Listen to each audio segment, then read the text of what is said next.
Welcome to my YouTube channel. मेरे इस YouTube channel में आप सभी लोगों का बहुत बहुत स्वागत है।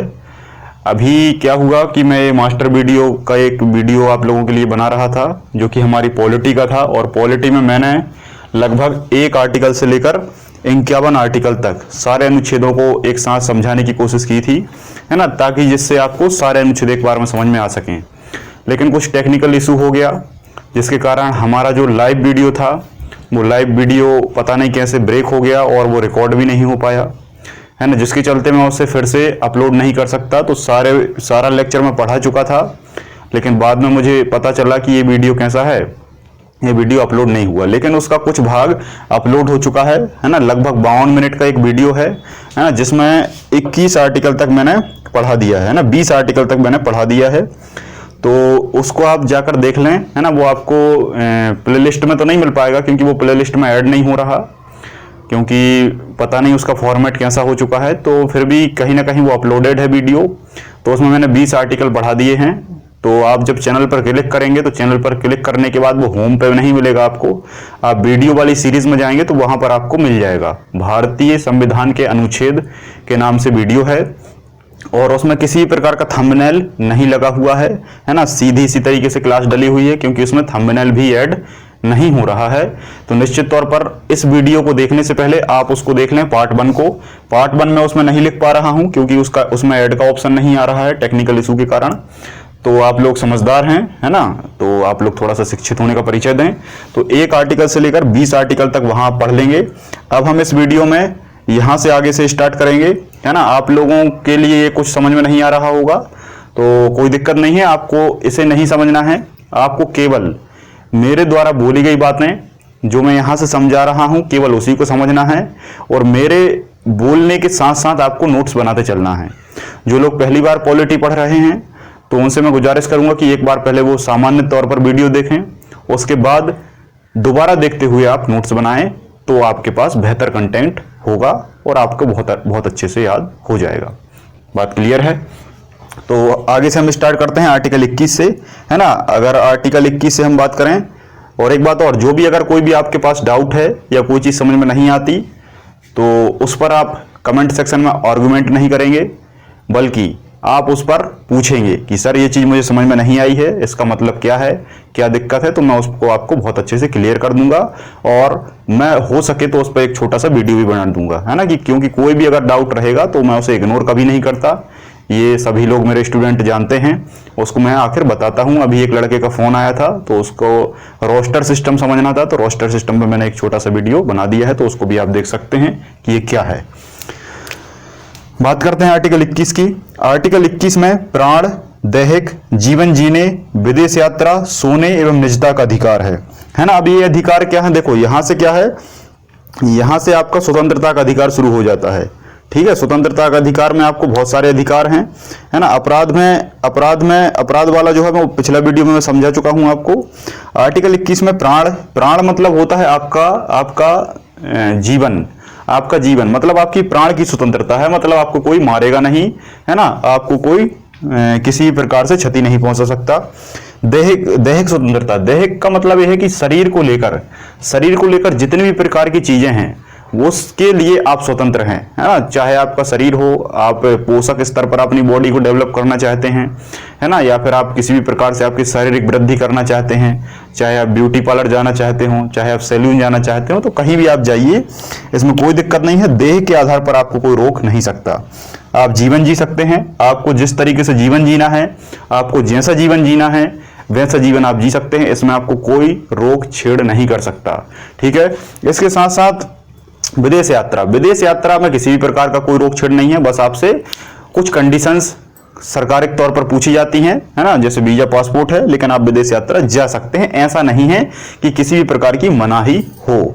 सोने का अधिकार सामान्य तौर पर बहुत सारी बुकों में नहीं लिखा रहता, लेकिन सोने का अधिकार भी आपका जीवन जीने के अधिकार में सम्मिलित है, लेकिन इसे मैंने अलग से मेंशन किया है ताकि आप लोग इसे भी याद कर लें। क्योंकि आपको पता है कि जीएस में ऐसा बहुत हो रहा है कि जिस शब्द को पुस्तक में लिखा हुआ है उस शब्द को एग्जाम में नहीं लिखा जाता, बल्कि उसी से जुड़े हुए या उसी जैसे या उसका पर्यायवाची एग्जाम में रखा जाता है, आपके सामने पेश किया जाता है, ताकि आप कुछ और समझ लें और आप वहां पर गलती कर दें। ठीक है, तो किसी भी प्रकार से अगर कोई भी शब्द बदल के आता है तो आपको उसका मतलब समझना है कि ये किससे जुड़ा हुआ है। तो सोने का अधिकार भी कहां है? आर्टिकल 21 में है ना, 21 आर्टिकल में है। याद रखना, आप सोते हैं तो सोते समय आप 21 बार भगवान का नाम ले लेना, याद हो जाएगा। निजता का अधिकार, निजता मतलब होता है प्राइवेसी, है ना, ये अभी जुड़ा हुआ है, हाल फिलहाल में इसको जोड़ा गया है। ये बात है लगभग 2017 की, है ना, थोड़ा सा इसे चेक कर लेना। 2017 में इसको लाया गया भारत सरकार द्वारा और निजता का अधिकार हमारे मौलिक अधिकार में जोड़ दिया है। होता क्या है? प्राइवेसी, फंडामेंटल ऑफ राइट और प्राइवेसी है। और प्राइवेसी के साथ सरकार ने ये कहा है कि किसी भी प्रकार से जो व्यक्ति है उसकी सारी गुप्त जानकारी, जरूरी जानकारी, प्राइवेट जानकारी आप क्या कर सकते हैं? आप नहीं ले सकते हैं। मतलब उसकी भी कुछ बहुत सारी निजी चीजें होंगी जिनके आधार पर उसको निजी चीजों की सिक्योरिटी रखना उसके हाथ में है, उसे आप प्राइवेट नहीं कर सकते, सॉरी, उसे आप पब्लिक नहीं कर सकते। तो निजता का भी अधिकार दिया है कि जैसे कुछ उसकी खुद की जानकारी है वो प्राइवेट रख सकता है। नेक्स्ट आर्टिकल 21A में 6 वर्ष से लेकर 14 वर्षों तक 6 वर्ष से लेकर 14 वर्ष तक के बच्चों को अनिवार्य शिक्षा देना होगा, है ना। 6 वर्ष से 14 वर्ष तक के जो बच्चे हैं उनको अनिवार्य शिक्षा, मतलब वो शिक्षित होना चाहिए, है ना। उनको शिक्षा देना किसका? गवर्नमेंट का फर्ज है और परिवार का भी फर्ज है ना। और ये कब जोड़ा गया? ये जोड़ा गया हमारा 2002 में। 2002 में हमारे संविधान में 86वां संविधान संशोधन हुआ और उसके आधार पर इसको क्या कर दिया? ऐड कर दिया, है ना। इसी में आपका लव मैरिज एक्ट आता है ना। लव मैरिज एक्ट का मतलब ये है कि जो प्रेम विवाह करते हैं, तो प्रेम विवाह भी हमारे कानून के आधार पर, हमारे संविधान के आधार पर लीगल है। पेरेंट्स लोग अगर इस वीडियो को देख रहे हैं तो आप समझिए कि उनके भी कुछ अधिकार होते हैं जिस पर आप बाधा नहीं डाल सकते, बल्कि वो स्वतंत्र रूप से निर्णय ले सकते हैं, है ना। भले ही उनका निर्णय किसी भी प्रकार से गलत हो या सही हो, इससे कोई फर्क नहीं पड़ता, बल्कि उनकी जो जिंदगी है वहां पर आप बाधा नहीं डालेंगे। अगर डालते हैं तो उनकी जो स्वतंत्रता है उसके अधिकार का हनन हो जाता है। इसलिए इस एक्ट को लाया गया, इसका कानून बनाया गया। तो आपसे कभी पूछ ले कि आपने लव मैरिज किया है, प्रेम विवाह किया है, तो आपने किस आधार पर किया है, किस कानून के आधार पर किया है, तो आपका ये भी 21A में निहित है।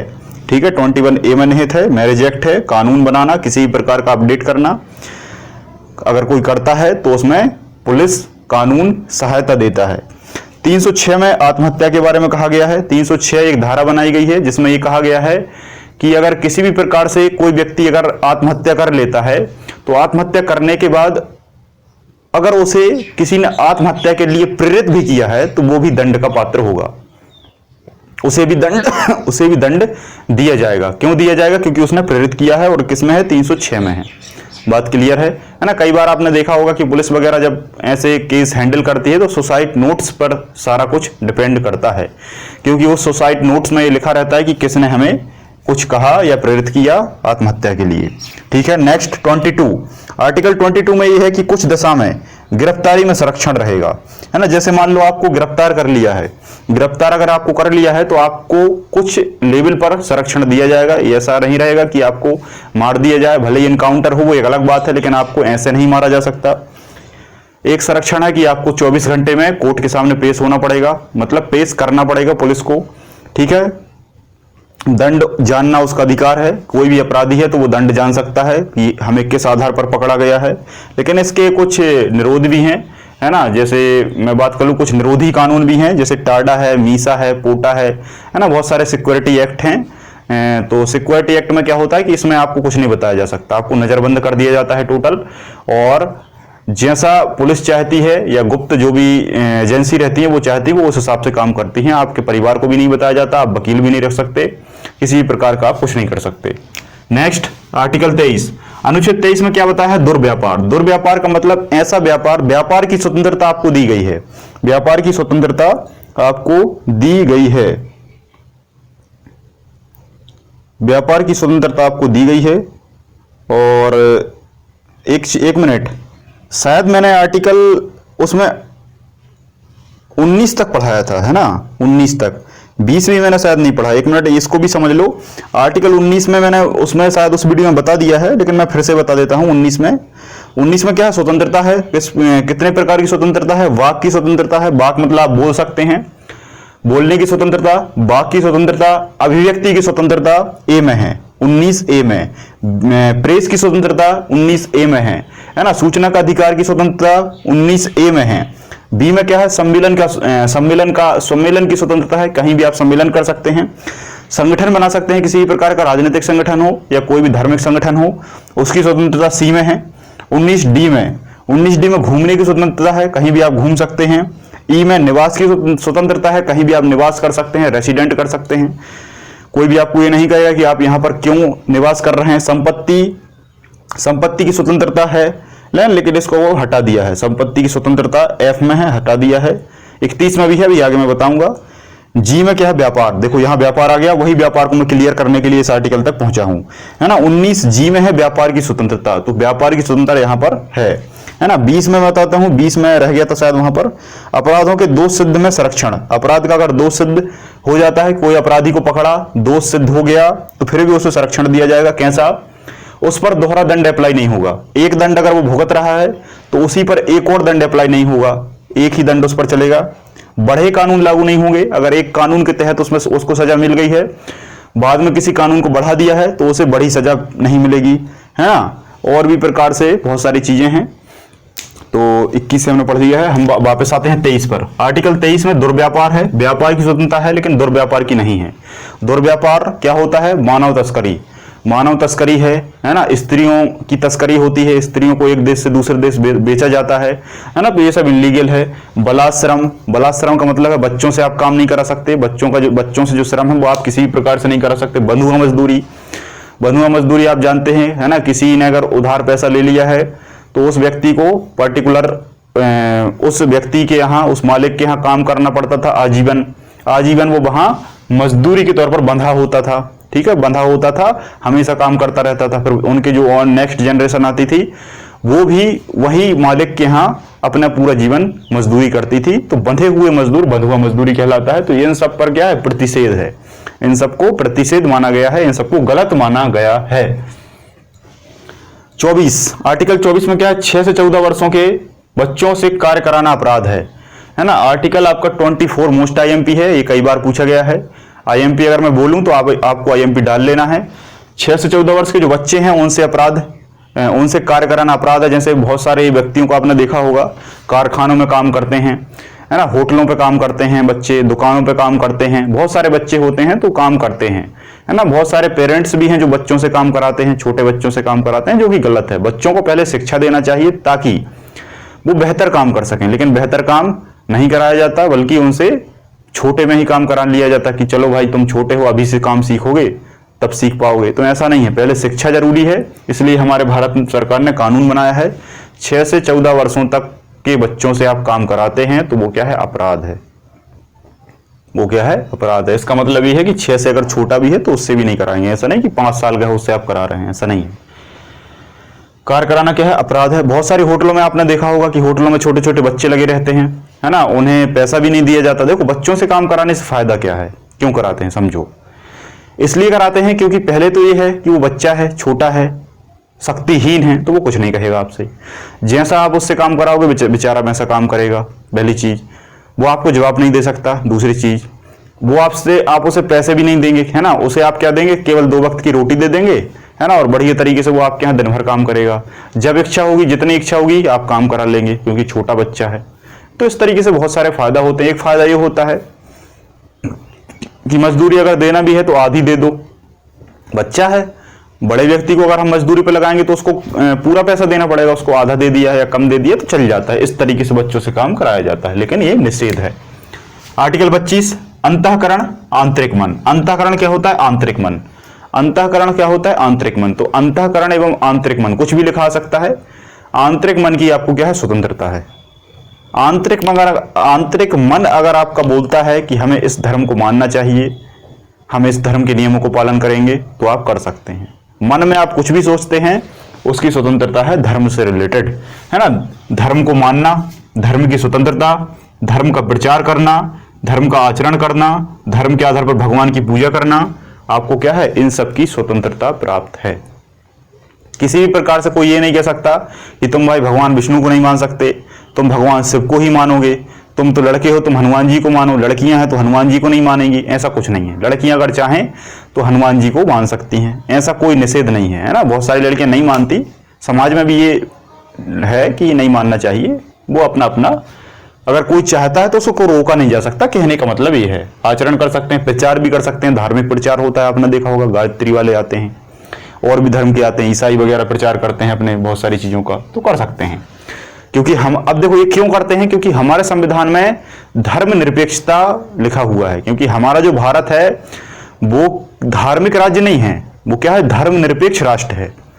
जैसा कि पहले मैंने संविधान की प्रस्तावना में बताया था, अगर आपने वीडियो नहीं देखा तो प्रस्तावना वाला पहले देखिए, सीक्वेंस से देखिए तो आपको समझ में आएगा।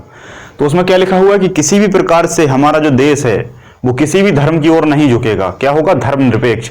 धर्मनिरपेक्ष का मतलब ये होता है कि किसी भी पर्टिकुलर धर्म को ना मानकर सभी धर्मों को एक साथ माना जाएगा, सभी धर्मों को स्वतंत्रता दी जाएगी, वो धर्मनिरपेक्ष राष्ट्र कहलाएगा। ठीक है। आर्टिकल 26, सभी धार्मिक कार्य की स्वतंत्रता।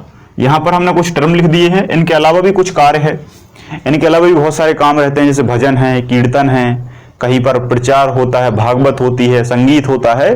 तो धर्म से रिलेटेड वो सारे कार्य आप कर सकते हैं, स्वतंत्रता उसकी आपको पूर्ण रूप से है। नेक्स्ट, आर्टिकल 27, धार्मिक कर पर निषेध। धर्म के आधार पर कोई कर नहीं लगेगा, निषेध है। शुल्क में छूट है, विशेष धर्म पर चर्चा भी आप कर सकते हैं। आर्टिकल 28, राज्य की शिक्षा संस्था में विशेष धार्मिक शिक्षा नहीं दी जा सकती। राज्य, अब यहां पर राज्य क्या है, अब यहां पर राज्य क्या है, राज्य का डिफाइन है आर्टिकल 12 में। आर्टिकल 12 में यहां पर देखिए राज्य शब्द की परिभाषा दी गई है। आर्टिकल 12 को जब आप पढ़ेंगे उसमें आपको राज्य शब्द की परिभाषा मिल जाएगी, और राज्य जो जो कहलाता है वहां पर अगर राज्य किसी भी संस्था को बनाता है, संस्था का मतलब स्कूल, कॉलेज, यूनिवर्सिटी, कोचिंग, किसी भी संस्था को बनाता है तो वहां पर धर्म की शिक्षा नहीं दी जा सकती। पर्टिकुलर आप सभी धर्मों को इतिहास में पढ़ाते हैं, ठीक है, कोई दिक्कत नहीं है, सभी धर्मों को आप पढ़ा रहे हैं, वो बेसिक जानकारी है। लेकिन आप किसी भी पर्टिकुलर एक धर्म को मानकर उसी के सारे सिद्धांतों को मानकर शिक्षा देने लगें तो वो गलत है, वो राज्य नहीं करेगा। बात क्लियर है।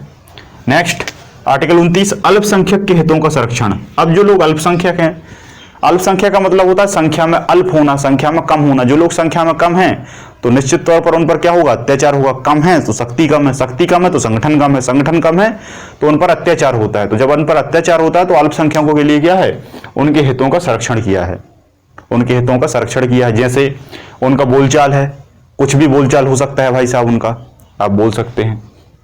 आपकी कुछ लिपि हो सकती है, उस लिपि को आप बरकरार रख सकते हैं। जरूरी नहीं है कि आप देवनागरी लिपि ही माने। उनकी भाषा कुछ हो सकती है, जरूरी नहीं है कि वो हिंदी माने। इसलिए आज तक हमारी हिंदी भाषा राष्ट्रभाषा नहीं बन पाई। तो उनकी अपनी भाषा हो सकती है ना। बहुत सारे राज्यों की अपनी अपनी भाषा है, कुछ ट्राइबल कम्युनिटीज की अलग अलग भाषा है। संस्कृति, उनकी कुछ अलग संस्कृति हो सकती है। जैसे आपने देखा होगा कुछ जनजाति वाले जो लोग रहते हैं उनके यहाँ बहु विवाह प्रचलित होता है, बहुत सारे विवाह कर सकते हैं एक व्यक्ति, तो वहां पर लागू है। लेकिन हमने यहाँ पर मान्य नहीं किया, बल्कि इस्लाम कंट्री में बल्कि जो आपका इस्लाम में था बहुविवाह है ना, 3 तलाक, उसको भी हमने क्या किया, रद्द कर दिया है। ठीक है, हमने मतलब सरकार ने। कहीं कहीं आपने देखा जनजाति वाले जो क्षेत्र हैं तो वहां पर क्या होता है कि बहुत सारे संस्कृति ऐसी होती हैं जो हमारे कानून के विरुद्ध होती हैं, लेकिन हम वहां पर कुछ नहीं कह सकते क्योंकि वो बेचारे अल्पसंख्यक हैं। बहुपति विवाह प्रति वो होता है ना, एक स्त्री के बहुत सारे पति रहते हैं बहुत सारी संस्कृति में, तो कर सकते हैं, कोई दिक्कत नहीं है। आर्टिकल 30, अल्पसंख्यक वर्गों के लिए शिक्षा संस्थान। देखो यहां पर बहुत कंफ्यूजन है। यहां पर क्या है, यहां पर शिक्षा संस्थान बन सकता है, इनके लिए शिक्षा दी जा सकती है, लेकिन राज्य ऐसा शिक्षा संस्थान नहीं बनाएगा और विशेष धर्म की शिक्षा नहीं दी जाएगी। धर्म की शिक्षा नहीं दी जाएगी, बल्कि अल्पसंख्यकों के लिए शिक्षा संस्थान बनेगा और उनको शिक्षा दी जाएगी, है ना। स्थापना भी हो सकती है, उनका प्रशासन भी हो सकता है, उनमें छूट भी दी जा सकती है। किसके लिए, अल्पसंख्यकों के लिए। आप देखते होंगे बहुत सारी यूनिवर्सिटी हैं जहां पर अल्पसंख्यकों के लिए बहुत सारा रिजर्वेशन होता है। नेक्स्ट 31, आर्टिकल 31 IMP है। आर्टिकल 31 IMP है। क्यों IMP है, क्योंकि इसमें क्या है, संपत्ति का अधिकार है। संपत्ति का अधिकार है और इस संपत्ति के अधिकार को खत्म कर दिया है इस संपत्ति के अधिकार को खत्म कर दिया है। ये शायद इस बार के पीएससी में आया था, शायद आप चेक कर लेना इसको। संपत्ति का अधिकार पूछा था, तो संपत्ति का अधिकार आर्टिकल 31 में था। पहले क्या होता था कि संपत्ति का अधिकार था, संपत्ति पर लोग कब्जा जमा लेते थे। कहीं अगर रोड निकलना है, सरकारी भवन बनना है ना, अतिक्रमण होना है, मंदिर बनना है, तो वहां पर लोग अपनी प्रॉपर्टी नहीं देते थे, अपनी संपत्ति नहीं देते थे। सरकार कानून लाई 1978 में, जिसे 44वां संविधान संशोधन कहा गया, और प्रॉपर्टी या संपत्ति का अधिकार खत्म कर दिया। खत्म करने के बाद इसे मौलिक अधिकार से हटा दिया और यहां इसे अनुच्छेद 300A में सम्मिलित कर दिया ना। तो अब ये मूल अधिकार नहीं है, तो इस पर आप कोर्ट में नहीं जा सकते, बल्कि नियम अभी भी है कि आपकी कुछ संपत्ति होगी, लेकिन देश विकास में, राज्य विकास में उसकी जरूरत पड़े तो ली जा सकती है। देखो याद कैसे करोगे, 44वां संविधान संशोधन, 44 मतलब 4 और 4, 4 और 4 कितने हुए 8, 8 मतलब 78, 1978 में। 42वां संविधान संशोधन, 4 और 2 6, 1976 में। इस तरीके से आप याद करना। 32वां जो आर्टिकल है वो है संवैधानिक उपचारों का अधिकार, है ना, fundamental right of remits. Fundamental right of remits क्या है, संवैधानिक उपचारों का अधिकार। संवैधानिक उपचारों का अधिकार या आर्टिकल 32 को भीमराव अंबेडकर ने संविधान की आत्मा कहा है। किसने? भीमराव अंबेडकर ने। जब भीमराव जुड़ा हो तभी आप क्या लगाएंगे? संविधान की आत्मा। केवल आपसे पूछा जाए संविधान की आत्मा कौन है, तो प्रस्तावना। संविधान की कुंजी कौन है? प्रस्तावना। लेकिन भीमराव पूछे तो आपको क्या लगाना है? आर्टिकल 32। तो आर्टिकल 32 भीमराव अंबेडकर के अनुसार क्या है? संविधान की आत्मा है। अब कैसे आत्मा है समझिए। संवैधानिक, संवैधानिक का मतलब है संविधान की सारी विधियां, खास करके मौलिक अधिकार, उनका उपचार। उपचार का मतलब यह है कि उनको ठीक किया जाना। ठीक किया जाने का मतलब कानून बन गया, लागू नहीं हो रहा। जब लागू नहीं हो रहा तो उसको लागू करने के लिए उसे उपचार कहा जाता है। तो लागू करना ही सबसे इंपॉर्टेंट होता है। अगर लागू हो गया तो उसका उपचार हो गया। अब उपचार हो जाएगा, यही सबसे इंपॉर्टेंट बात है। तो इसके लिए कुछ अधिकार बनाए गए हैं। वो अधिकार कितने हैं? 5 प्रकार के अधिकार हैं। क्या है मैं अभी आपको बताता हूं।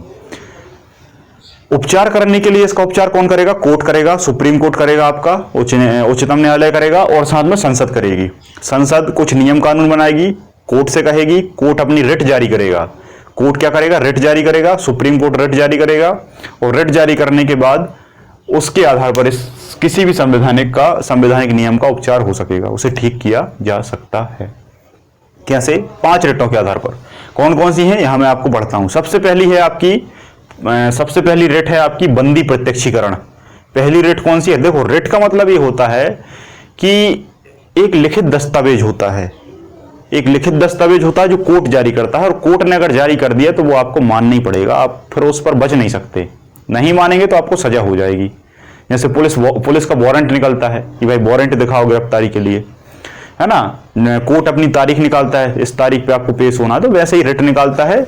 और रिट किस लिए? संवैधानिक उपचारों के लिए। पहली क्या है? बंदी प्रत्यक्षीकरण, जिसे हेबियस कॉर्पस कहा जाता है।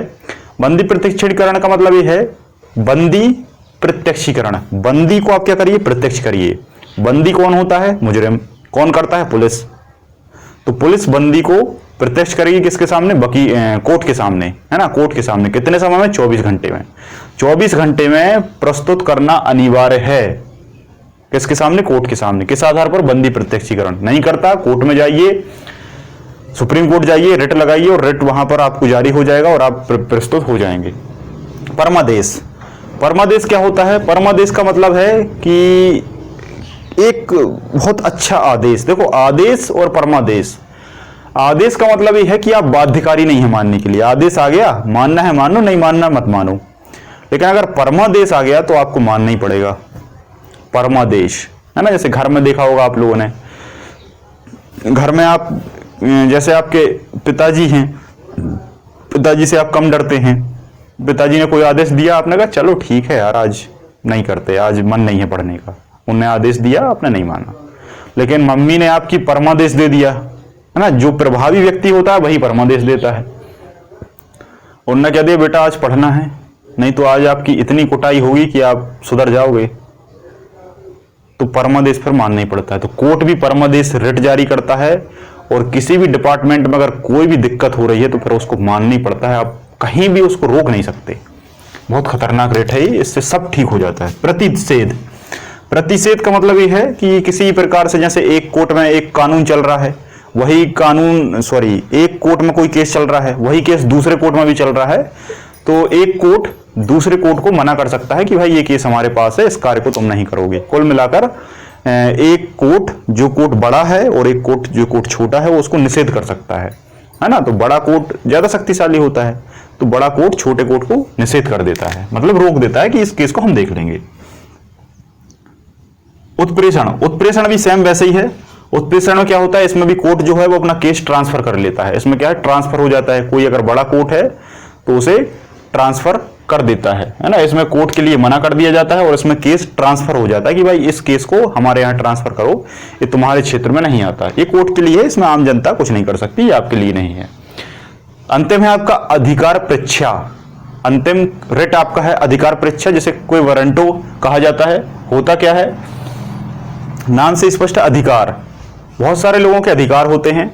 ये जो रिट है ये सरकारी पदों के लिए है। सरकारी पदों पर बहुत सारे लोग होते हैं, जैसे आपका एसआई है, कांस्टेबल है, डीएसपी है, डीजेपी है, एसीपी है, एसआई है ना, आपका एसपी है, डीएसपी है, और आपके अदर विभाग में फॉरेस्ट रेंजर है, नाकेदार है, एफओ है, नायब तहसीलदार है, डीएसपी है, ये आपका डिप्टी कलेक्टर है ना। किसी भी रैंक का अधिकारी किसी भी डिपार्टमेंट में हो, उसके एक निश्चित अधिकार होते हैं। उसके क्या है, निश्चित अधिकार होते हैं, लेकिन कभी कभी वो अनिश्चित काम करने लगता है। क्या करने लगता है, अनिश्चित काम करने लगता है, तो उनको रोका जाता है। सामान्य एग्जाम्पल से समझिए, एक कांस्टेबल है, कांस्टेबल से टीआई ने कहा कि जाओ उस क्षेत्र में आप देख के आओ कि ऐसा ऐसा हुआ है कि नहीं हुआ, ऐसा लोग बोल रहे हैं कि एक वहां पर हत्या हो चुकी है। एसआई कांस्टेबल वहां पहुंचा, जांच पड़ताल की, और वहां जाकर वो व्यवहार कैसा कर रहा है, टीआई जैसा है। क्या, कांस्टेबल है, तुम्हें ये अधिकार किसने दिए कि तुम एक टीआई की भांति काम करो, टीआई की भांति लोगों से बात करो या कोई भी काम करो। तो कुल मिलाकर अपने अधिकारों को बढ़ा चढ़ाकर दिखाना, कुल मिलाकर झूठे अधिकार दिखाना, जब ऐसा कोई करता है तो एक रिट जारी होती है सुप्रीम कोर्ट से, जिसका नाम है अधिकार परीक्षा, कोई वारंटो, और उसके द्वारा उस सरकारी पदाधिकारी को यह समझा दिया जाता है कि तुम समझ जाओ, नहीं तो या तो व्यक्ति सस्पेंड होता है या बर्खास्त हो जाता है। नेक्स्ट, आर्टिकल 33, संसद विशेष वर्ग में विशेष कार्य में मूल अधिकार को निलंबित कर सकता है। बात बहुत गहरी है। पहले क्या लिखा था कि किसी भी कंडीशन में मूल अधिकार खत्म नहीं होंगे, किसी भी कंडीशन में मूल अधिकार खत्म नहीं होंगे, मौलिक अधिकार आपके खत्म नहीं होंगे। अगर संसद ऐसा कोई नियम बनाती है जो मौलिक अधिकारों का हनन करता है तो वो स्वयं क्या हो जाएगा, नष्ट हो जाएगा या खत्म हो जाएगा। लेकिन यहां पर एक बात कह दी, विशेष वर्ग, विशेष स्थिति, अगर विशेष स्थिति है तो वहां पर आप कुछ नहीं कर सकते। विशेष स्थिति में संसद नियम बना सकती है और आपके मौलिक अधिकारों का निलंबन कर सकती है। देखो निलंबन कब करेगी, विशेष स्थिति में। यहां पर क्या हो, हनन होना और निलंबन होने में बहुत अंतर है। अगर ऐसा कोई नियम बना दे जिससे आपकी स्वतंत्रता छिन जाए तो एक अलग बात है, लेकिन अगर ऐसा लगे संसद को कि भाई इसको अभी खत्म करना ही होगा क्योंकि ऐसी कंडीशन है, तो फिर किया जाएगा। जैसे आपको स्वतंत्रता का अधिकार है, आपको घूमने का अधिकार है, आपको कहीं भी जाने का अधिकार है, दैहिक स्वतंत्रता का अधिकार है, विदेश जाने का अधिकार है, सारे अधिकार हैं। लेकिन कोरोना में आप गए कहीं क्या, आप मुझे बताइए। कोरोना में आपकी स्वतंत्रता का अधिकार भी छिन गया, आपका घूमने का अधिकार भी छिन गया, है ना, आपका कहीं जाने का अधिकार भी छिन गया, दैहिक स्वतंत्रता का अधिकार छिन गया, पुलिस ने अच्छी सुटाई की। तो ऐसे बहुत सारी चीजें हो जाती हैं। तो विशेष कंडीशन में, अभी कंडीशन कुछ ऐसी है कि कोरोना में ये सारे मूल अधिकार आपके समाप्त हो गए, ठीक है। जैसे गृह युद्ध हो जाए, चीन आप पर आक्रमण कर दे, वित्तीय आपातकाल आ जाए, तो ऐसी स्थिति में मूल अधिकारों का निलंबन हो सकता है। कुछ ऐसे मौलिक अधिकार हैं जिनका निलंबन कभी नहीं होता। आप कमेंट सेक्शन में ये क्वेश्चन का आंसर बताएंगे। आज के लिए आपका ये क्वेश्चन रहा कि कौन से ऐसे मौलिक अधिकार हैं जिनका निलंबन कभी नहीं होता। नेक्स्ट, आर्टिकल 34, संसद द्वारा राज्य विशेष में सैन्य शासन, बहुत इंपॉर्टेंट। संसद द्वारा विशेष क्षेत्र में, देखो अधिकांश तौर पर क्या होता है, किसी भी क्षेत्र में, जैसे आपका गांव है, शहर है, वहां पर कौन शासन कर रहा है? या तो राज्य सरकार या केंद्र सरकार। मतलब राज्य भी करती है, केंद्र भी करती है। सीएम भी कानून बनाता है, मुख्यमंत्री और प्रधानमंत्री भी कानून बनाता है। निचले लेवल पे है तो जिला का कुछ कलेक्टर भी है, वो भी देखता है। पंचायत है तो सरपंच भी देखता है। सब कुछ देखते हैं। सब लोग एक दूसरे से राजनीतिक रूप से काम करते हैं। लेकिन कभी कभी क्या होता है, कुछ विशेष क्षेत्रों में कुछ ऐसी घटना घट जाती हैं जहां पर इन लोगों को कानून बनाना, नियम संचालन करना या किसी भी प्रकार का कुछ भी रूल्स एंड रेगुलेट करना बहुत मुश्किल हो जाता है। लॉ एंड ऑर्डर की जो व्यवस्था है, एडमिनिस्ट्रेशन है, वो पूर्ण रूप से खत्म होने लगता है। उग्रवादी हैं, है ना, आतंकवादी हैं, नक्सलवादी हैं, टेररिज्म, बहुत सारे संगठन हैं, है ना। जैसे जम्मू कश्मीर में आपने देखा होगा, नागालैंड में आपने देखा होगा, घुसपैठ हो जाती है। तो घुसपैठ होती है बहुत सारी कम्युनिटीज की, तो वहां पर समस्या आती है। पर संसद एक नियम बनाती है जिसे सैन्य शासन कहा जाता है, और वो डायरेक्ट आर्मी को ऑर्डर देती है कि आप यहां पर सैन्य प्रशासन लगाइए। फिर वहां किसी की नहीं चलती, सरकार की भी नहीं चलती, वहां पर सेना जो कहती है वही होता है। सेना जो कहती है वही होता है। होता क्या है, आपने सुना होगा martial law, martial law, martial law लग जाता है। एक और आपने सुना होगा ऑफिसपा, ऑफ इस्फा, सुना है आपने? ऑफ इस्फा का मतलब क्या होता है? Arm force special power act, arm force special power act, है ना। तो आर्म मतलब आर्मी, आर्मी की जो फोर्स होती है उसका स्पेशल पावर एक्ट लग जाता है, उसको ऑफिसपा कहा जाता है ना। मार्शल लॉ है, ऑफिसपा है, ऐसे बहुत सारे कानून हैं जो क्या है, लगा दिए जाते हैं। नेक्स्ट 35, मूल अधिकार के हनन पर दंड एवं प्रभावी बनाने हेतु विधि विधान की शक्ति है। मूल अधिकार का हनन होता है किसी अन्य व्यक्ति द्वारा। देखो यहां पर क्या है, बहुत बारीकी है। यहां पर बात की गई है सरकार के लिए कि अगर सरकार कोई नियम बना दे जिससे मूल अधिकार का हनन हो जाए। यहां पर क्या है, विशेष कंडीशन आ जाए कोरोना जैसी, तब मूल अधिकार को बदला जाएगा। यहां पर क्या है कि अगर कोई व्यक्ति आपको दिक्कत देने लगे, जैसे मान लो आप कहीं भी रहते हैं, गांव में, शहर में, एक व्यक्ति आपके घर के सामने आ गया और वो आपसे चिल्ला के कहता है कि आप घर के बाहर नहीं निकल सकते, आप इस गांव में नहीं घूम सकते, ऐसा बोल दे, तो आप उसको क्या फोटो कॉपी दिखाओगे कि देखो हमें स्वतंत्रता का अधिकार प्राप्त है? मान जाएगा वो? नहीं मानेगा। तो फिर वहां क्या हो गया, स्वतंत्रता का हनन हो गया। जब ऐसी स्थिति में स्वतंत्रता का हनन होता है तब वहां विशेष कानून बनाया जाता है, दंड दिया जाता है उसको, और दंड के बाद मौलिक अधिकार को प्रभावी बनाने हेतु विधि या विधान बनाए जाते हैं। इसकी भी शक्ति बिल्कुल है। बात क्लियर है? तो हर एक स्थिति का अपना अपना एक मतलब है। कभी कभी हम लोगों को बहुत ज्यादा एक दूसरे में कॉन्ट्रडिक्शन हो जाता है, हम लोग समझ नहीं पाते कि आखिर क्या है, कहीं कुछ लिखा है, कहीं कुछ लिखा है ना। कुछ लोग नेगेटिव प्रकृति के व्यक्ति होते हैं, वो कहते हैं कि संविधान भ्रष्ट है, कहीं कुछ लिखा है, कहीं कुछ लिखा है, एक बात को कहीं सही बताया है, एक बात को कहीं गलत बताया है। अरे भाई, आपकी वो समझ विकसित ही नहीं हुई कि आप उस चीज को समझ पाए। उसमें बहुत अंतर होता है एक एक शब्दों में, है ना। हनन, खत्म होना आप एक समझ लेते हैं, निलंबन एक समझ लेते हैं, निरस्त एक समझ लेते हैं, लेकिन कानून की भाषा में कोर्ट के लिए इसके बहुत मायने होते हैं। प्रत्येक शब्द की अलग शब्दावली होती है, अलग उसका मतलब होता है। तो हम नहीं समझ पाते क्योंकि हमने उतना कानून नहीं पढ़ा, है ना। जब ये बनाया है तो कुछ आधार पर तो बनाया गया होगा। तो सब कुछ सही है प्रत्येक कंडीशन में, ये कंडीशन के ऊपर डिपेंड करता है। तो यहां पर हमारा भाग 3 समाप्त होता है। फंडामेंटल राइट जितने थे वो हमने सारे पढ़ लिए हैं। अब यहां से स्टार्ट होता है आपका नीति निर्देशक तत्व, है ना। नीति निर्देशक तत्व, राज्य के नीति निर्देशक तत्व का मतलब होता है, इसको पूरा आप पढ़ेंगे तो लिखा रहता है राज्य के नीति निर्देशक तत्व। ये केवल और केवल राज्य के लिए हैं। मौलिक अधिकार केवल और केवल सुप्रीम कोर्ट के लिए थे। सुप्रीम कोर्ट इनको प्रभावी बनाएगा आम जन में। राज्य के नीति निर्देशक तत्व, राज्य नियम बनाएगा, राज्य ऐसी नीतियां बनाएगा ऐसे तत्वों पर जिससे लोगों का विकास हो सके। अभी आगे मौलिक कर्तव्य आएगा, तो मौलिक कर्तव्य व्यक्ति के लिए होंगे कि बेटा तुम ये काम करो, ये काम तुम्हारा है। तो सबके काम बटे हैं। राज्य सरकार का काम अलग बटा है, न्यायाधीश का काम अलग बटा हुआ है, और आपके जो कर्तव्य हैं वो अलग हैं। तो वो मौलिक कर्तव्य कहलाता है। समझेंगे अभी हम आगे।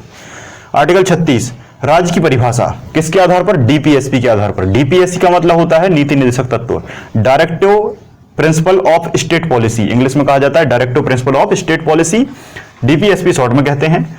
इसके आधार पर यहां पर राज्य की परिभाषा है। किसके आधार पर? नीतियों के आधार पर। कब इसमें कुछ अमेंडमेंट हुए। एक अमेंडमेंट हुआ 42वां 1976 में, कुछ थोड़ा सा अपडेट किया। एक 44वां हुआ 1978 में, थोड़ा सा अपडेट किया। ये दोनों मैं बता चुका हूं। एक हुआ आपका हाँ, ये 44वां जब हुआ 1978 में, तो इसमें आर्टिकल जो आपका 38 है, इसमें थोड़ा सा बदलाव किया गया। और क्या किया गया, परिभाषा में थोड़ा सा चेंजेस लाया गया। इसकी जो परिभाषा है थोड़ी सी बदली गई। एक और है आपका 97वां 2011 में हुआ संविधान संशोधन, इसमें सहकारी समितियों का उन्नयन हुआ। ठीक है, नेक्स्ट हम बात करते हैं आर्टिकल 37 में क्या है, अंतर्विष्ट तत्वों पर लागू न्यायालय नहीं जा सकते। सबसे इंपॉर्टेंट, मौलिक अधिकार अगर आपको लागू नहीं है तो आप न्यायालय जा सकते हैं। नीति निर्देशक अगर सरकार नहीं बनाती तो आप न्यायालय नहीं जा सकते। आपने सरकार बनाई है आपके कामों के लिए। सरकार ने कहा कि हम कर्जा माफ करेंगे, सरकार ने कहा कि हम यहां से रोड बनाएंगे, सरकार ने कहा कि हम इतने अस्पताल देंगे, इतने बिस्तर वाला, सरकार ने कहा कि हम ये काम करेंगे, दुनिया भर की बातें। लेकिन अगर सरकार ऐसा नहीं करती तो इसमें कोई दिक्कत नहीं है। आप न्यायालय नहीं जा सकते, आप किसी से लड़ नहीं सकते, आप किसी से कह नहीं सकते कि भाई आपने ये क्यों नहीं किया। अगर ऐसा होता तो आज हमारा देश बहुत आगे निकल जाता। बात क्लियर है? अगर ऐसा होता तो आज हमारा देश बहुत आगे निकल जाता। मैं इस पर अपना ओपिनियन नहीं दूंगा कि अगर मैंने ओपिनियन दिया तो समस्या हो सकती है ना। बहुत सारे बच्चे होते हैं जो कुछ का कुछ समझ लेते हैं और बाद में ऊटपटांग कमेंट करते हैं, जो मुझे ठीक नहीं लगता है ना, क्योंकि पहले चीजों को समझो, है ना। तो यहां पर इन्होंने क्या बताया कि न्यायालय आप नहीं जा सकते। ठीक है, ठीक है। नेक्स्ट आर्टिकल 38, राज्य लोक कल्याण। किसका काम है? राज्य का। क्या काम है कि आप क्या करो? लोक का कल्याण करो। ये राज्य से कहा जा रहा है। कौन कह रहा है? संविधान। जरूरी नहीं है कि राज्य माने या ना माने, ये राज्य के ऊपर। राज्य का मतलब क्या है? विधान मंडल, वहां का विधान परिषद, है ना। आप विधायक को वोट देते हैं ना, तो वही विधायक तो बैठ जाके कहां बैठता है? विधानसभा में, और वहां से नियम बनाता है, योजना लाता है आपके लिए। ये कितनी सारी योजनाएं हैं, कितनी सारी आपके विकास के काम है, तो वो कौन लाता है? आपका विधानमंडल। विधानमंडल का मतलब राज्य होता है ना। राज्य की परिभाषा आपको समझनी है तो आप गूगल पर सर्च करना, आर्टिकल 12 समझ में आ जाएगा। तो राज्य लोक कल्याण करेगा, सामाजिक व्यवस्था बनाएगा। समाज में व्यवस्था है, कोई व्यक्ति किसी को मार नहीं सकता, करता है तो पुलिस आ जाती है, सरपंच की पंचायत लग जाती है, बहुत सारी चीजें। स्पष्ट न्याय होगा, न्याय सरपंची स्तर पर होगा, नहीं सुलझता जिला सत्र न्यायालय में पहुंचेगा, सिविल का है तो सिविल में पहुंचेगा, नहीं होता हाई कोर्ट पहुंचेगा, नहीं होता सुप्रीम कोर्ट पहुंचेगा, है ना। इंटरनेशनल कोर्ट भी है हमारा द हेग में। तो व्यवस्था है, न्याय व्यवस्था है। आय जो है आपकी वो क्लियर रहेगी, प्रतिष्ठा आपकी रहेगी, समानता आपकी सही सभी में रहेगी, है ना। किसी प्रकार से भेदभाव नहीं होगा। आर्टिकल 39, राज्य के अनुसरणीय तत्व। राज्य से फिर कहा जा रहा है, राज्य से कहा जा रहा है का मतलब राज्य से नहीं कहा जा रहा, राज्य सरकार से कहा जा रहा है। राज्य सरकार कानून बनाती है, राज्य से कहा जा रहा है कि देखो राज्य, तुम्हारे कुछ तत्व हैं जिन पर तुम्हें काम करना है। क्या है? समझिए। 39A में जीविका के साधन तुम्हें बनाने हैं। जीविका का मतलब है जब आम व्यक्ति जीवन जीता है तो जीवन जीने के लिए कुछ साधन है, जैसे कपड़ा, रोटी, मकान। आपको पता है बीपीएल के लिए राशन मिलता है, जीविका का साधन है, राशन मिल रहा है। अब तो खैर नमक तक मिलने लगा है। आप सोचिए, चावल मिलता है, गेहूं मिलता है, तो ये सब है ना व्यवस्था जीविका के लिए। दूसरा आता है आपका मकान। मकान के लिए हमारी आवास योजना चल रही है, सभी लोगों को मकान दिए जा रहे हैं। कपड़े के लिए थोड़ा सा भी ज्यादा नहीं है, क्योंकि कपड़े इतनी बड़ी चीज नहीं है, लेकिन फिर भी स्कूलों में लड़कियों के लिए ड्रेस दी जाती है ना। तो कहीं ना कहीं सरकार काम कर रही है।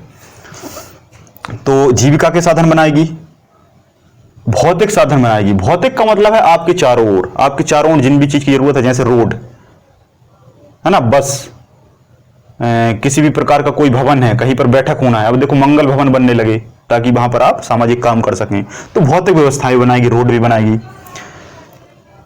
इसके बाद वेतन जो है वो भी वेतन आपको देगी। वेतन के लिए भी मैं आगे बताऊंगा, यहां पर आप केवल समझ ले। वेतन, श्रम मतलब आपको काम देगी, है ना। शिक्षा में भी देखो आप, हर एक जगह आपको सरकारी स्कूल मिलेगा, तो शिक्षा के लिए काम हो रहा है तो सरकारी स्कूल देती है ना। श्रम के लिए मनरेगा, है ना, काम मिलता है 100 दिन का, वेतन भी देती है उसमें। नेक्स्ट है वेरी वेरी मोस्ट आईएमपी, इसको आप रेड पेन या जो भी आप हाईलाइट करके लिखना चाहें, अंडरलाइन करके, इसको बहुत अच्छे से लिखें। आर्टिकल नंबर 40, ग्राम पंचायतों का गठन। ये क्वेश्चन कई बार आता है, पटवारी में पूछा गया था। ग्राम पंचायतों का गठन किस आर्टिकल में है? 40 आर्टिकल में है। कब जोड़ा गया? 1993 में। कब जोड़ा गया? 1993 में। मैंने पिछली बार भी बताया था कि संविधान संशोधन के तहत 73वें संविधान और 74वां, 2 संविधान संशोधन हुए, 73वां और 74वां। ठीक है, मैंने ये भाग में और अनुसूची में समझाया, तो आप देख लेना। कब हुआ? 1993 में। तो पंचायत का गठन 1993 से पहले भारत में पंचायत नहीं थी। 1993 से पहले गांव में पंचायत का सिस्टम होता ही नहीं था। शुरुआत हुई महात्मा गांधी के कुछ प्रयासों से, और मेरे ख्याल से अगर महात्मा गांधी जीवित होते स्वतंत्रता के बाद भी, मतलब 1948 के बाद, तो मेरे ख्याल से तभी पंचायत सिस्टम लागू हो जाता। उन्हीं का ये कहना था कि जो सरकार की शक्ति है वो ग्रामीण लेवल तक भी पहुंचे, तभी गांव का विकास होगा। नहीं तो आप मुझे बताओ, प्रधानमंत्री गांव आता है क्या कभी? गांव की रोड देखता है कि भाई यहाँ रोड नहीं बनी, प्रधानमंत्री आया रोड आपकी बनवा दी? अरे प्रधानमंत्री छोड़, मुख्यमंत्री आता है कभी आपके गांव? आया है कभी आपके गांव? किसी नाली को देखा है? कहीं पर कोई ग्राउंड की जरूरत है तो देखा है? नहीं दिखता। तो इसके लिए क्या है, गांव में भी एक प्रशासन होना चाहिए जो गांव के स्तर पर विकास करे, है ना। तो इतनी साल बाद 1993 में लागू हुआ। जरूर मैं मानता हूं कि हमारी जो पहला जो ग्राम पंचायत था वो हमारा नागौर में बन गया था ना। नागौर आपको पता है राजस्थान में पड़ता है, तो वहां सबसे पहले इसकी शुरुआत हो गई थी 1959 में। लेकिन कानून नहीं था। पहले यह था कि भाई बनाना है बना सकते हो, नहीं बनाना मत बनाओ। फिर सरकार को लगा कि भाई जब तक कानून नहीं बनाएंगे तब तक भारत की जनता मानेगी नहीं, तो कानून बन गया। फिर उनके पिताजी को ही मानना पड़ा। तो ये आपको समझ में आ गया होगा, है ना। तो सरपंच जो आपका है वो किस आर्टिकल के अंदर आता है? 40 के अंतर्गत आता है। कभी आपसे सरपंच से पूछना जाके कि भाई आप किस आर्टिकल में आते हो, कब से आपकी जो व्यवस्था है वो चल रही है, तो फिर वो आपको इसके बारे में डिटेल से बताएगा। आर्टिकल 41, कार्य शिक्षा लोक सहायता का अधिकार। कार्य लोक शिक्षा ये कौन करेगा? राज्य करेगा, है ना। करे भी ना करे भी इससे कोई फर्क नहीं पड़ता, बाकी ये उसको कहा गया है। आर्टिकल 42, काम में न्याय। अगर काम करवा रही है सरकार या राज्य तो वहां पर न्याय व्यवस्था होगी। ऐसा नहीं है कि मनरेगा में 10 व्यक्ति आए, 10 व्यक्तियों में से 5 व्यक्ति अपने वाले हैं तो उनको अच्छा पैसा दे दिया, और 5 व्यक्ति कोई दूसरे हैं तो उनको पैसा नहीं दिया, उनको भाग जाओ यहाँ से, काम वाम कुछ नहीं है। तो ऐसा नहीं, न्याय होगा, सहायता बराबर दी जाएगी। और सबसे इंपॉर्टेंट, इसको भी IMP करके लिखो, प्रसूति सहायता। आर्टिकल 42, ये कई बार पूछा जाता है कि प्रसूति सहायता महिलाओं के लिए किस आर्टिकल में है? 42 में है। तो प्रसूति सहायता भी दी जाती है। आपने पता होगा अवकाश भी दिया जाने लगा अब तो, अगर कोई जॉब में है या कहीं भी हैं तो प्रसूति के टाइम पर उनको अवकाश ही मिलता है। बहुत सारी योजना भी चल रही हैं जिनके कारण बहुत सारी सहायता मिलती है, पैसा, एक धनराशि आती है महिलाओं के लिए, ताकि वो अपना इलाज करा सकें, अपने बच्चे को विकसित कर सकें, उसके लिए खाना या मतलब वो कुपोषित ना रहे। तो ऐसी बहुत सारी व्यवस्था की जाती हैं। कुछ चीज़ों पर सरकार करती है, मैं ये नहीं कहता 99 तो नहीं, 75% सरकार करती है, मैं बिल्कुल एग्री हूं इससे। आर्टिकल 43, जीवन निर्वाह हेतु मजदूरी। संविधान राज्य से फिर कह रहा है कि भाई देखो, आप मुझे खुद बताओ एक बात अच्छे से, कि अगर जीवन निर्वाह के लिए आपको काम ना दिया जाए किसी भी स्तर पर तो आपका क्या होगा? मजदूरी भी ना दी जाए, आपको नौकरी भी ना दी जाए, आपको वैकेंसी भी किसी भी डिपार्टमेंट में ना मिले, किसी को कुछ ना मिले, कहीं कोई काम ना करे, तो क्या होगा? क्या होगा का मतलब कुछ नहीं है, सीधे इसकी बात है, सारे लोग बेरोजगार हो जाएंगे, गरीब भी, मजदूरी भी, और आपके बड़े अधिकारी भी। जब जॉब ही नहीं निकलेगी तो आप करेंगे क्या? तो खाएंगे क्या? तो जीविका कैसे चलेगी? तो ये सबसे इंपॉर्टेंट अगर मैं कहूं तो यही है आर्टिकल 43 कि जीवन निर्वाह हेतु मजदूरी या कोई भी कार्य। तो मजदूरी के लिए हमारी सरकार मनरेगा लेके आई। मनरेगा का पुराना नाम नरेगा था, ये पटवारी में पूछा था। नरेगा से मनरेगा कब किया?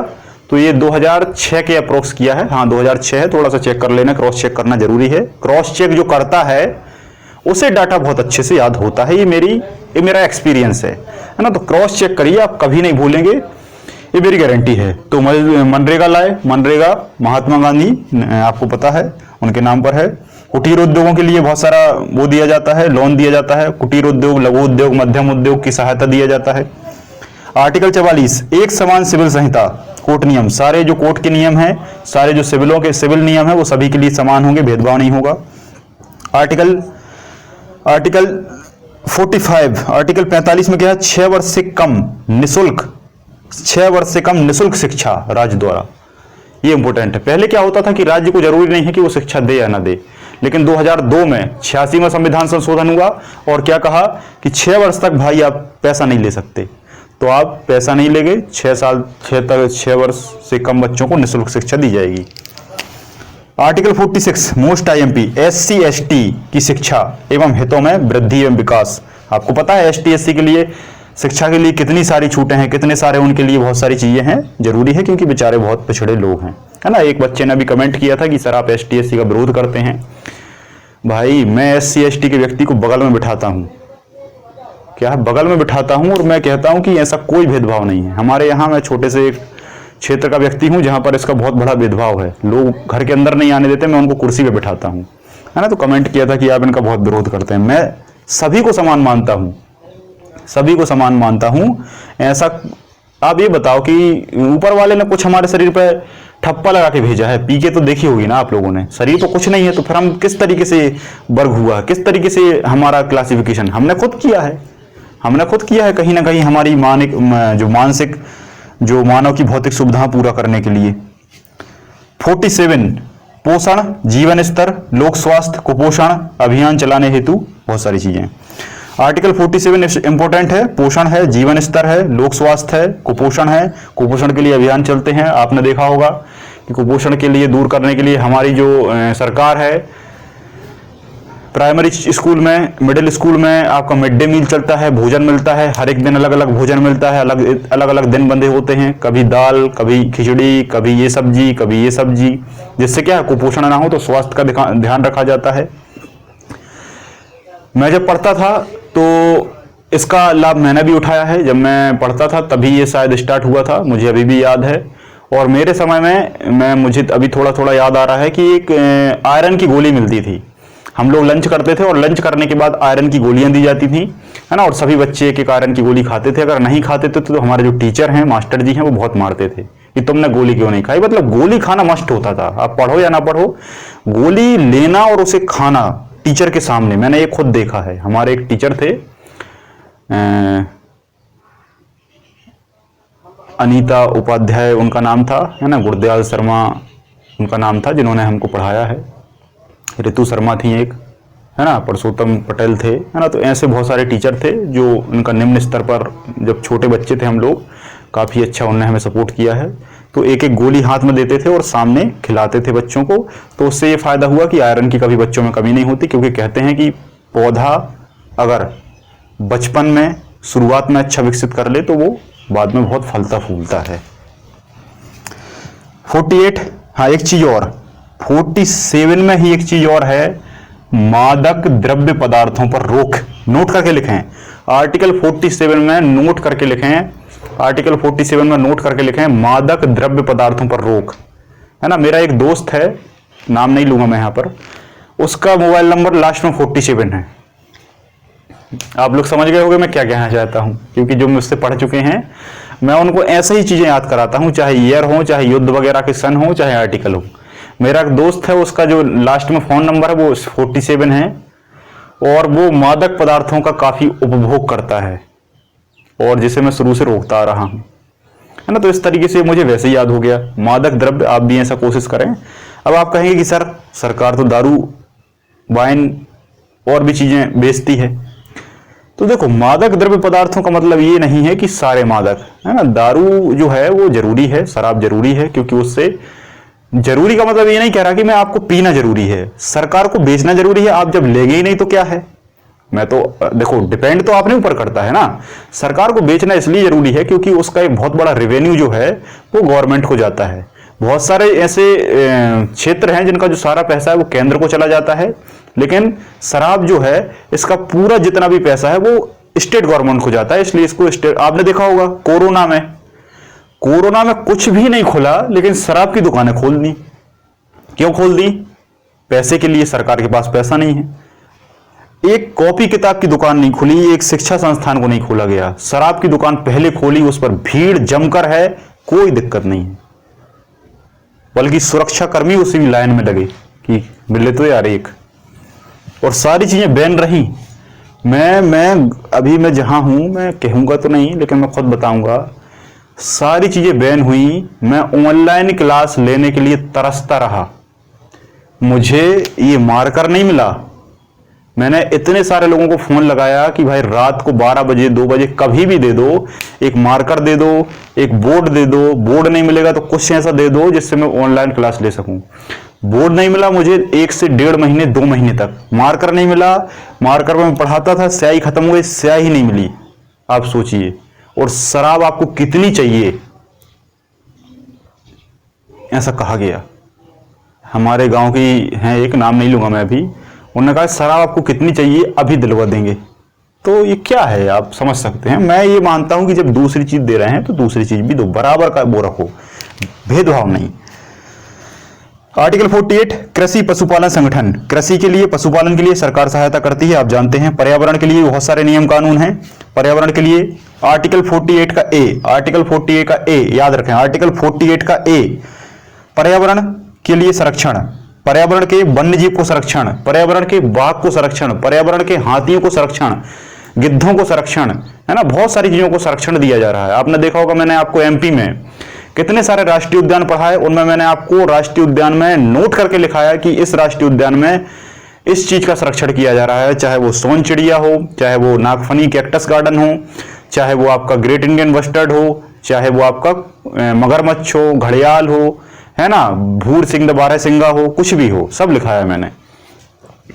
तो संरक्षण देगी। अब कुछ एक्ट पास किए, बाघ आरक्षित एक्ट, बाघ कानून आया था 1973 में, वन्य जीव संरक्षण कानून आया था 1972 में, आपका वन नीति आपकी 1988 में, उसके बाद आपका हाथी कानून आया था 1991-92 में, है ना। तो ऐसे बहुत सारे कानून जो हैं वो पास हुए हैं, जिनके ऊपर बहुत सारे एक्ट बनाए गए हैं इसी के आधार पर। आर्टिकल 49 स्मारक, ऐतिहासिक धरोहर वस्तु का संरक्षण। ऐतिहासिक धरोहर जितनी भी हैं, ताजमहल, लाल किला, काला ताजमहल, सफेद ताजमहल, बीबी का मकबरा, है ना, महाबलीपुरम मंदिर, आपका खजुराहो का मंदिर, सांची स्तूप, चतुर्भुज मंदिर, है ना, पार्श्वनाथ मंदिर, महाकाल मंदिर, है ना, ओमकारेश्वर, ममलेश्वर, घृणेश्वर, भीमाशंकर, मल्लिकार्जुन, है ना, जितने भी ऐतिहासिक हैं सबको क्या है, सुरक्षा देगा कौन, राज्य। Article 50 most IMP, very very most IMP, 40 भी इंपोर्टेंट, 50 और इंपोर्टेंट, क्यों समझें। कार्यपालिका का न्यायपालिका से पृथककरण। कार्यपालिका मतलब सरकार, कार्य कौन करता है, सरकार करती है, सरकार के डिपार्टमेंट करते हैं, राजनीति नेता भी आते हैं और अधिकारी भी आते हैं, दोनों कहलाते हैं सरकार। सरकार और न्यायपालिका, न्यायपालिका का मतलब होता है court, high court, supreme court, सारे कोर्ट, न्याय वाला, दोनों को अलग रखा गया है। इन दोनों को अगर एक कर देते तो कितना बड़ा घमासान होता हमारे देश में, समझिए। कार्यपालिका कहती सकती है सरकार में न्यायपालिका से कि भाई इसको छोड़ दो, ये हमारा आदमी है, हम हमारे हिसाब से जज पहुंचाएंगे, हमारा व्यक्ति वहां पर जज पहुंचेगा, हमारा व्यक्ति पहुंचता, कोई दिक्कत नहीं होती, है ना। तो इसको अलग कर दिया। कहने का मतलब ये है कि जब सरकार नियम कानून बनाएगी तो न्यायालय हस्तक्षेप नहीं करेगा। न्यायालय जब भी कोई भी निर्णय देगा, किसी को सजा देगा, तो कार्यपालिका उसमें हस्तक्षेप नहीं करेगी। दोनों अलग अलग हैं।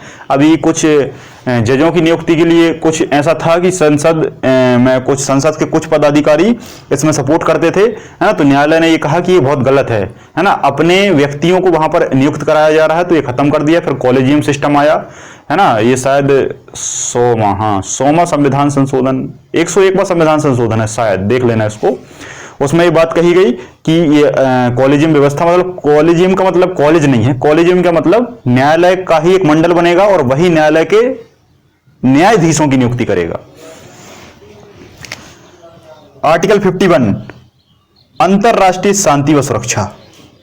राज्य का क्या काम है, अंतरराष्ट्रीय शांति भी करेगा, सुरक्षा भी करेगा, बात क्लियर है। तो आई होप आपको ये समझ में आ गया होगा। 51 का ए भी मैंने ले लिया, जो कि नीति निर्देशक तत्व का हिस्सा नहीं है। आर्टिकल 51 ए में मौलिक कर्तव्य हैं। मौलिक कर्तव्य का मतलब हमारे मौलिक कर्तव्य, हमें क्या करना चाहिए। पहले ये नहीं थे, कब थे? ये जोड़े गए 1976 में। 76 का मतलब 42 में संविधान संशोधन, 42 मतलब 4 और 2 6, मतलब 1976 में हुआ। 10 मौलिक कर्तव्य जोड़े गए सरदार स्वर्ण सिंह समिति की सिफारिश पर। यह टर्म इंपोर्टेंट है, सरदार स्वर्ण सिंह समिति के आधार पर इसको ऐड किया गया। 10 मौलिक कर्तव्य क्लियर है। अब कितने हैं? 11 मौलिक कर्तव्य हैं। 11वां कौन सा है? माता पिता अपने बच्चों को, 14 वर्ष तक के बच्चों को अनिवार्य शिक्षा देंगे। बाध्यकारी नहीं है कि दो, लेकिन कर्तव्य है माता पिता का कि वो क्या करें, अपने बच्चों को शिक्षा दें। ये लिखा है यहां पर। ये और अब कब जोड़ा? ये 86वें संविधान संशोधन में जोड़ा। 11वां कब जोड़ा? 86वें संविधान संशोधन 2002 में जोड़ा।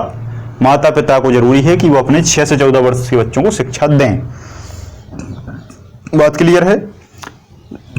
विश्व का पहला देश जापान है जिसने मौलिक कर्तव्यों को जोड़ा। दूसरा देश आपका विश्व में भारत है जिसने अपने संविधान में मौलिक कर्तव्यों को जोड़ा, आर्टिकल 51 ए में। बात क्लियर है। नवंबर 2018 में कोर्ट ने एक बात कही। नवंबर 2018 में कोर्ट ने एक बात कही कि आपका एक कर्तव्य और बनता है। कर्तव्य देखो, मौलिक कर्तव्य जो है ये आपको थोड़ा सा देख लेना है ना, थोड़ा सा तो आपको मेहनत करना। मैं इतनी मेहनत करता हूं, एक वीडियो मैंने कल पूरा पढ़ा दिया था, उसके बाद वो लैप्स हो गया, लेकिन मैं फिर से उसको रिकॉर्डेड करके अपलोड कर रहा हूं।